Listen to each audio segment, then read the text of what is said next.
আসসালামু আলাইকুম প্রিয় দর্শক। ছোট বাচ্চারা বড়দের মতো প্লেট বা বাটি ভর্তি করে খাবার খায় না। তাদেরকে এমন খাবার দিতে হবে যে খাবার তারা পরিমাপে অল্প খাবে কিন্তু অধিক পরিমাণে পুষ্টি পেয়ে যাবে। আর এমনই একটি খাবার রেসিপি আপনি আপনার বাচ্চাকে 7 মাস থেকে যে কোনো বয়সী বাচ্চাদেরকে খাওয়াতে পারেন। প্রিয় দর্শক, এই খাবারটি তৈরি করার জন্য এখানে আমি নিয়েছি গাজর এবং সেই সাথে মিষ্টি আলু। গাজর এবং মিষ্টি আলুগুলো ধুয়ে উপর থেকে ভালো করে ছাল ছাড়িয়ে নিয়েছি। এরপরে আমি যেহেতু এটা রান্না করব, তো আমি আমার পছন্দ অনুযায়ী সাইজ করে নিচ্ছি যেন রান্নাটা খুব সহজেই হয়ে যায়। প্রিয় দর্শক, আপনি কিন্তু বাচ্চাকে 6 মাসের পর থেকে চাইলে এভাবে মিষ্টি আলু এবং গাজর পিউরি করে কিন্তু বাচ্চার খাবারে দিতে পারেন। এতে বাচ্চার মুখের রুচি বাড়বে, বাচ্চার হাড় ক্ষয় রোধ হবে, বাচ্চার সৌন্দর্য বাড়বে এবং সবচাইতে যে বড় সমস্যা কষা পায়খানা সেটাও কিন্তু চলে যাবে। আরও একটু স্বাদের জন্য আপনি চাইলে বুকের দুধ কিংবা ফর্মুলা দুধ মিশিয়েও কিন্তু বাচ্চাকে এই খাবারটা খাইয়ে দিতে পারেন। এই তো এখানে কিন্তু পরিমাপ করে আমি নিয়ে নিয়েছি আমার বাচ্চা যেই অনুযায়ী খাবে সেইভাবে। তো মিষ্টি আলু এমন একটি খাবার যেটা বাচ্চারা মজা করে খায় এবং খুব সহজেই ওজনও বেড়ে যায়। এই খাবারটা রান্না করার জন্য তেমন কোনো ঝামেলা নেই। আমি আগেই পরিমাপ মতো কড়াইতে পানি দিয়ে দিয়েছি, এরপরে কেটে রাখা গাজর এবং মিষ্টি আলু দিয়ে দিয়েছি। এই খাবারটা আরও পুষ্টিকর করার জন্য এখানে আমি কিছু বাদাম যোগ করছি। তো এখানে আমি 2 ধরনের বাদাম দিয়েছি।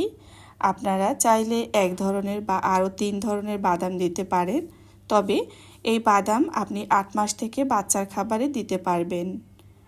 যদি 6 মাস বা 7 মাস বয়সে খাওয়ান সেক্ষেত্রে আমি যে এখানে খেজুর এবং কিশমিশ ব্যবহার করেছি আপনারা চাইলে এটা ব্যবহার করতে পারবেন।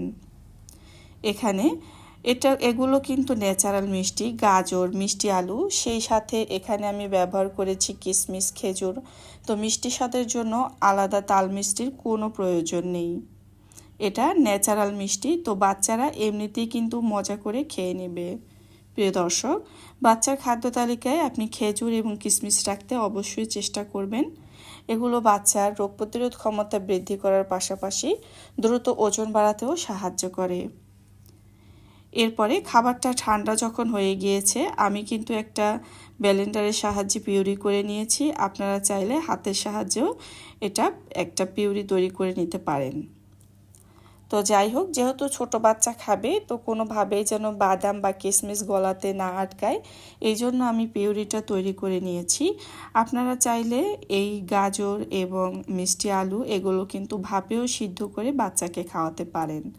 এতে আরও অনেক বেশি পুষ্টি গুণাগুণ বাচ্চা পেয়ে যাবে। এখানে আমি সামান্য পরিমাণ ঘি ব্যবহার করেছি। আর ঘি যদি রান্নায় ব্যবহার করা হয় সেটা কম হলেও 2 মিনিট জাল করে নিতে হয়, এটা পুষ্টিবিদদের কথা অনুযায়ী। তো যাই হোক, এখানে আমি একটু সামান্য পরিমাণ পানি দিয়ে দিয়েছি, খুবই সামান্য পরিমাণে। আর এই তো রান্নাটাও কিন্তু একেবারে হয়ে গিয়েছে। প্রিয় দর্শক, আপনি আপনার বাচ্চাকে যদি 6 মাসের পর থেকেই খাবারটা খাওয়ান সেক্ষেত্রে গাজর এবং মিষ্টি আলু দিয়ে খাবার খাওয়াবেন, তার সাথে চাইলে আপনি খেজুর কিশমিশ ব্যবহার করতে পারবেন। আর যদি বাদাম খাওয়াতে চান সেই বাদাম কিন্তু 8 মাস বয়স থেকেই দিতে পারবেন।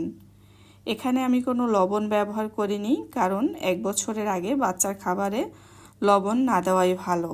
কারণ এই সময় বাচ্চার কিডনি লিভার সব অপরিপক্ক অবস্থায় থাকে।